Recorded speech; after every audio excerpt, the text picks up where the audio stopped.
श्री सुरेश प्रभु जी।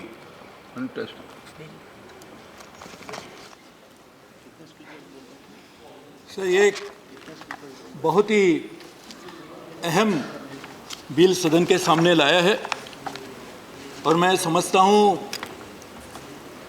कि हमारे सबकी एक मिनिमम अपेक्षा रहती है कि हमारी सेहत ठीक रहे।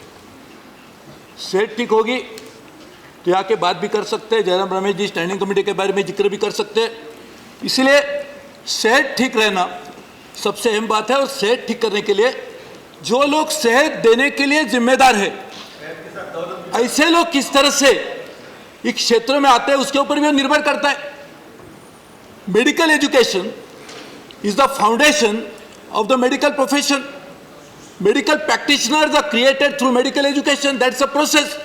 So therefore, if the medical education itself is flawed, is not conforming to the type of standards that are necessary, how can you expect the end product of that education, which are doctors, will be able to do their job properly and ensure that health of the people is properly guaranteed? And therefore, I congratulate the minister because he's a doctor himself. The biggest and the best criteria to decide who's a good doctor is who can do good diagnosis. So he has diagnosed the problem properly, that education is the key, and therefore if we start with medical education, the foundation of the entire medical profession will be strong, and therefore I really congratulate him, and I'm very sure education will lead us to making India a very healthy, strong nation. So this is happening at a time when Prime Minister, and I must also congratulate the former Health Minister, Mr. Nadda ji, who is here, as well as the present Health Minister, for coming out with a very comprehensive health-related issues. So we have been talking about for a long time that 6% of GDP should be invested into healthcare. 6%. We are nowhere near for a long time. I am sure with the kind of new policies that have been initiated, will be very soon not only reaching 6% but probably exceed 6% of GDP. And that would really lay the foundation for making sure that if the person is healthy, he becomes productive. If he is productive, he always will create more wealth, so India will become wealthy. So I think this is a right step in the right direction at a time when lot of other issues related to healthcare are being addressed by the government. So education is a foundation, fundamental thing, and therefore this bill is trying to address that. Sir, we must really be doing some introspection. I fully understand the ideological issues involved in this. Private versus public, healthcare, who to provide. Sir, if a patient meets with an accident, he is likely to die on the road, will he ask the next person who is going to take him to the hospital, please take me to a hospital which is not private, but take me to a public hospital? That particular time, saving life of that person is important, or finding out at that time he is going to first take out and check his status, what is the public hospital, which is a private hospital. What is important is who is going to deliver, what is expected of a hospital. Healthcare has to be provided by the state. State, when I say the state as an institution, so it's a fundamental responsibility of the state. But for 65 years, 70 years now almost, we have not been able to do that effectively. By state alone has not been able to provide the type of medical care that is necessary. What is the ratio of doctors and with the patients? How many villages do not have yet trained medical doctors? How many people are suffering for so many of the diseases because they didn't get a medical care in time? So therefore, we now need to find out how can you bring universal health coverage? How can you make sure that more and more people will be able to deliver what is really necessary, so that ultimate purpose is to provide best health care to all the citizens of India, irrespective of their purchasing power, spending power, all of them must get medical care. And therefore, Ayushman Bharat is one such program. But even if you have such programs, still it revolves around how many doctors are available. And how many doctors are available will depend upon how are we give them medical education? And not just numbers of doctors. The quality of education is also important. You can have numbers of doctors. We can multiply them. But if the quality of education is not good, again, the doctors may be there, but they may not be conforming to the standards that are required of them.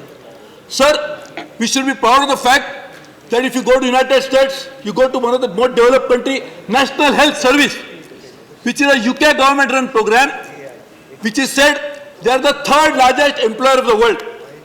Probably National People's Army is one, probably Indian Railway is second, or Indian Army could be second, and National Health Service is the third largest employer of the world. So many of the doctors in National Health Service and also paramedics in National Health Service are of Indian origin.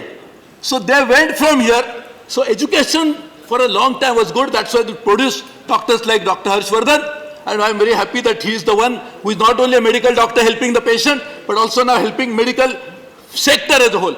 But over a period of time, you have to make sure, I'm not saying whether deteriorated, good, bad, I'm not making a value judgment. But education also needs constant improvement. And it needs a proper upgradation of the entire system. So we had a National Medical Council.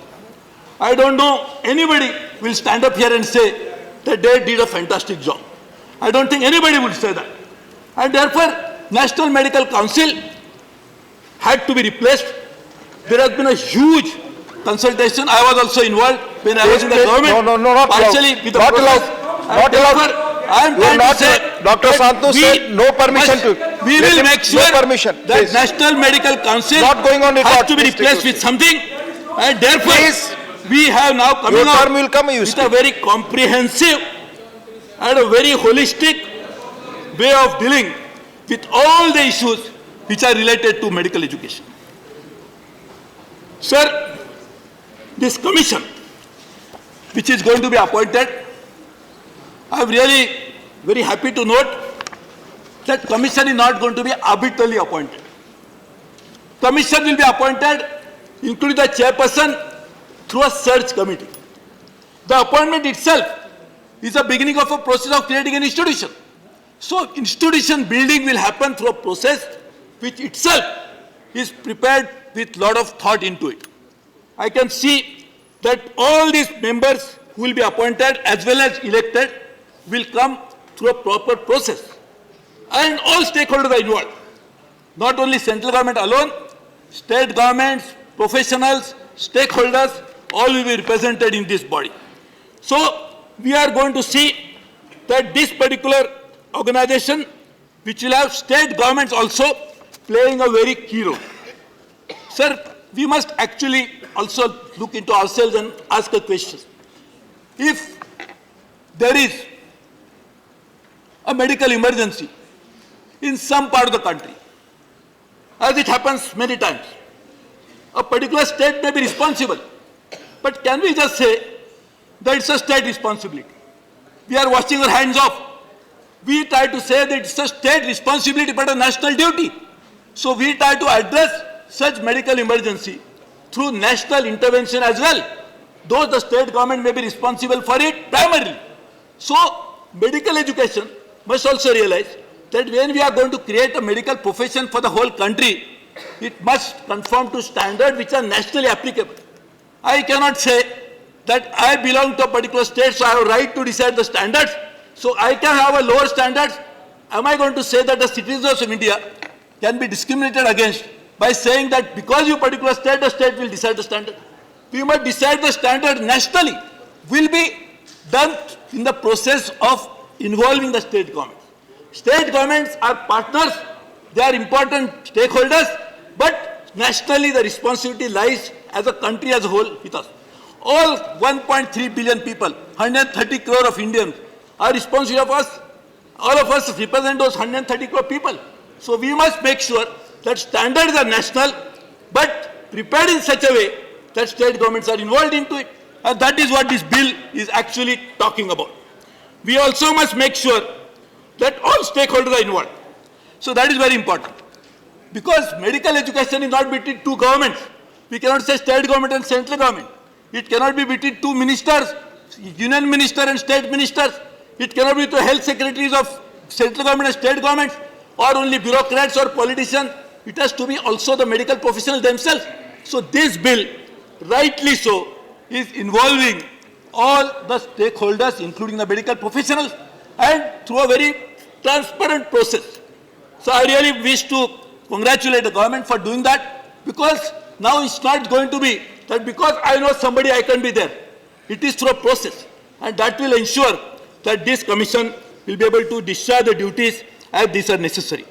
Secretariat will also play a key role, and I'm very happy that Secretariat itself, the role, functions, how it's going to be created are properly codified in the bill itself.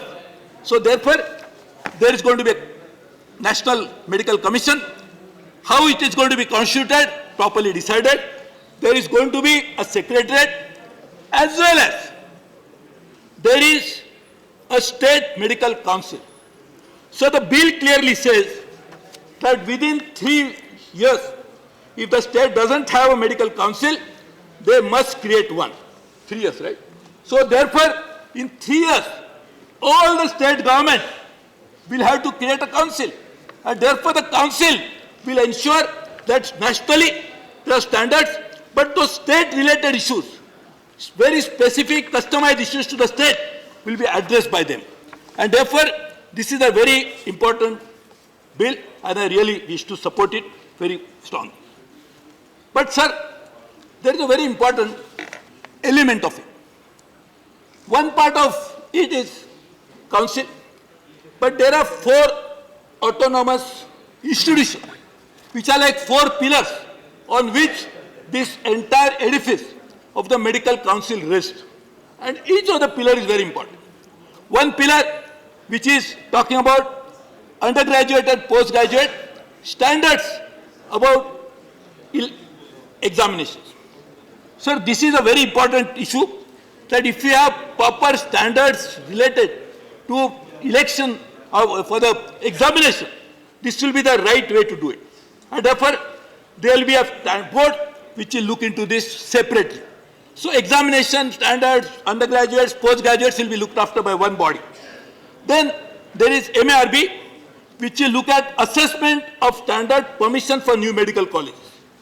Sir, Supreme Court, no matter went right up to Supreme Court, there have been instances about how the permissions were granted for medical colleges. And we are all aware of it. It's in public domain.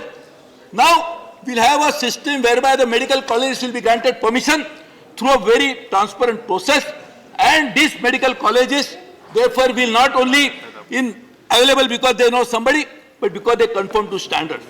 Sir, the third EMRB, which will actually maintain national register for all medical practitioners, including those who are providing medical facilities at a mid-level. And this register will be a very important thing, because if your name is not in the register, you will not be allowed to practice. And not only national register, state governments also will maintain register. So this would ensure that I can easily find out. I cannot put outside my house a board saying that Dr. Suresh Prabhu practicing high-level medicine. My name has to be there only when my name lies in the register. So that will ensure that nobody will be able to do that. And really, quacks, which have become part of our system, so many quacks giving medicines for all kinds of things and probably not curing but creating problems and creating diseases, now will be taken care of, as well as this institution will act as oversight. And no person can practice unless his name lies in the register. And sir, there is going to be a common examination. I think, sir, this common examination is a must. Because I was saying earlier, if we don't have national standards, how can we expect the people to give at level? So I think this is an very important issue, and therefore we'll deal with that. Fees and other charges will be dealt with, no annual renewal required, and even appeals will lie in a proper medicine. So one important thing is family medicines are very important. And this particular bill is talking about it. I think we really need to work on it in a very comprehensive way. Sir, I want to make some suggestion to the minister. We must have a continuing education, because as Dr. Harshvardhan passed 34 years ago, I think today also he must, 35 years ago, he must also undergo examinations of regular education. So as a chartered accountant also I have to go through courses. Please conclude Also, now. we must intermediaries, which are very important. Sir, other part is the technology into education. Conclude, Sir, please. the telemedicine and other aspects have to be properly taken, and each district at Please least conclude. must have one Conclude. medical college, one Thank- hospital, and for that we can involve even civil hospitals. Thank you, which can Suresh be Prabhuji. taken Your into time account. is already So we'll be over. able to do that. Thank you. And traditional Thank you. medicines Thank also you. should be properly taken care Thank of. you. Thank Sir, you. I think it is very Thank you. important that we must make sure that all Thank you. Thank medical you. Time is education over. related issues Your are time is properly dealt here, but I fully Thank you. understand the Thank you. necessity Thank to you. also constantly Professor review Ram Gopal control. Yadav. Professor Ram